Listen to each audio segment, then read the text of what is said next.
After the massive success of my last game, I wanted to quickly make another one. To sum up my journey so far, I made my first game Droppy Ball in Godot, and I released it on Steam about a year ago. For $1, by the way, please go buy it. The purpose of this was to learn how to finish a project and to release it on the different platforms. My next game helped me to improve my custom game engine, which is based on Handmade Hero. The next step in my journey is to learn how to market a game and make money.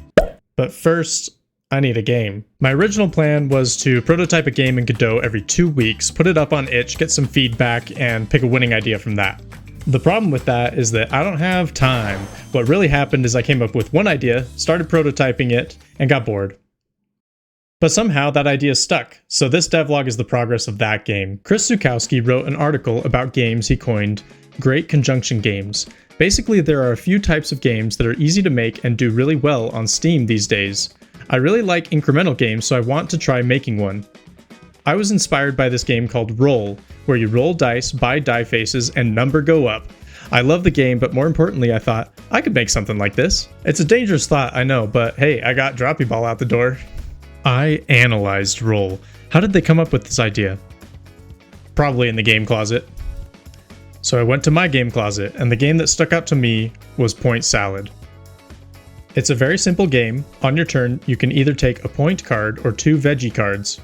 At the end of the game, the point card tells you how to add up your score based on the veggies you collected. I think a single-player version of this would be fun.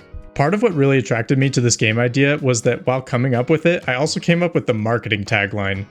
I'm turning Stardew Valley into a roguelike. I think it just sells itself. People love Stardew, people love roguelikes. But what does the tagline really mean? Well, the idea of the game is that you are a new farmer given their first farm by a mogul, and you have 1 season to make as much money as possible. As you can see, the comparison to Stardew Valley is a little shallow, but that's marketing, baby. I'm targeting the incremental roguelike genre. In the game, you'll buy fields to produce crops, take on contracts to sell those crops, and upgrade the farm for more land and better crops. My goal is for the game to be quick 5 to 10 minute runs where you're chasing a new high score. The draw is the different crop synergies, contract options, and more that make each run unique. So I opened Godot to get prototyping and... Wait! Mojo! Who's that? Don't you love me?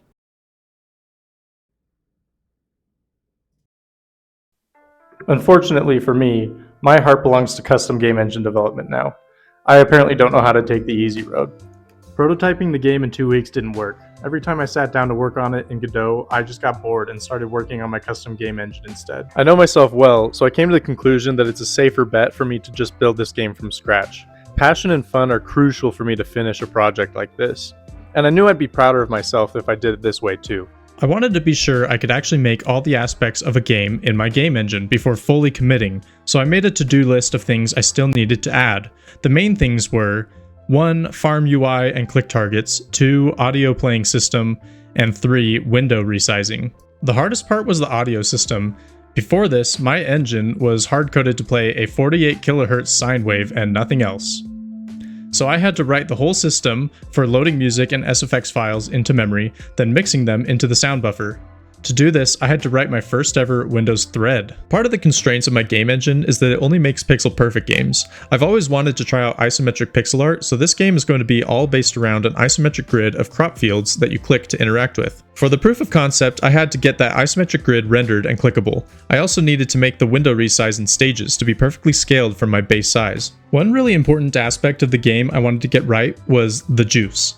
The incremental genre is all about dopamine. The gameplay is usually simple and revolves around just clicking. So each click results in animations, screen shake, SFX, etc. Lots of juice. My game being pixel perfect means any kind of animation could be choppy as it tries to place the sprite at even intervals. I had to test that I could animate and things would look good and feel good. I made the selected tile animate up and down on a sine wave to test this out and fell in love with it. To test my new audio system, I assigned the volume of the music to the y-axis and the volume of SFX to the x-axis, and just like that, I proved to myself I could make everything in my game engine. So let's make the game. Working backwards, after each in-game day, you will click the harvest button, and all the crop items will flow to the side and convert to money. I want this action to be super juicy, so I set the grid to max size and tested out some harvest effects. The idea in my head is that each crop will have a or sound effect. Then I'll fly out and slide across the screen and make the number go up. So I made my first crop, the classic wheat field, and I put it in the game, hooked up some SFX from Droppy Ball, and...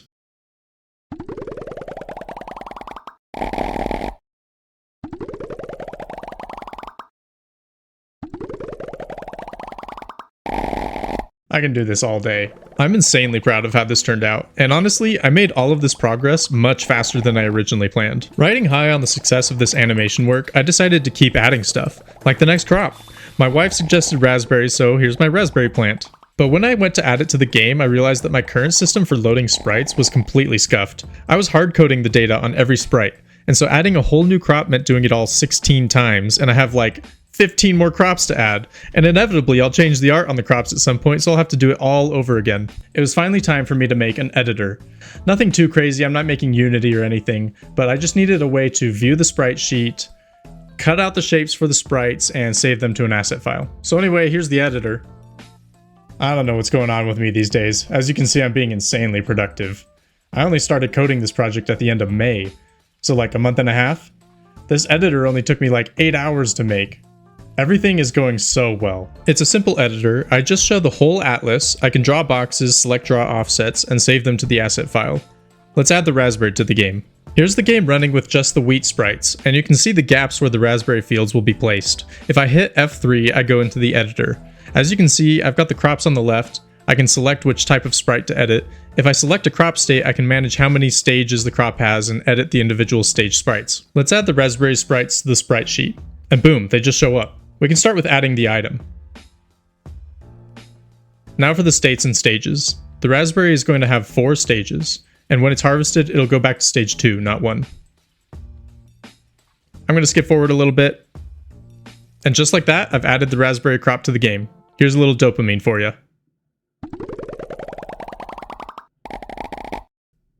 One of the big benefits I get from having this editor is to try things out. I have these 2 different item types, and let's say I want to quickly swap between them to feel out which is better.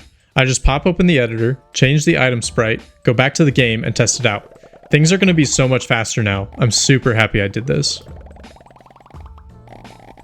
This is where I'm going to end the devlog. The goal is to be a part of the Steam Next Fest in October. I'm going to have the demo up on Steam August 31st, and I'm going to go hard on the marketing all throughout August. Should be fun! If you want to keep up with the progress, make sure to subscribe, join my Discord, and come check out my streams. I need as much feedback as I can get so I can make this game good.